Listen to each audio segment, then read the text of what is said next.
Zaldico? That's a direct question. Yes, if he is named as a part of anomalous deals, then he will be asked. No, he is a founder of, he is a part owner, SunWest and High Tone.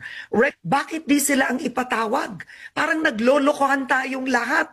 Pinapagalitan nyo yung DPWH, pero yung totoo, the corruption starts with Congress owning contractual companies. I saw that hearing and actually barraging the DPWH, the agencies. They're not the prime. They're not the masterminds of the corruption here, right? You've seen how the budget is made, kung saan sinisingit, ginagamit ang flood control. The president comes out with a list, so dediretsuhin na kita. Yung SunWest Incorporated had 79 projects na flood control. They were given 10 billion pesos. Ang founder nun, si Zaldico. Ang High Tone, 61 projects. 4.8 billion pesos. This is on record. Bakit di sila ang ipatawag?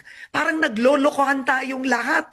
Pinapagalitan nyo yung DPWH, pero yung totoo, the corruption starts with Congress owning contractual companies, these construction companies, and getting alleged kickbacks. So, will you call them?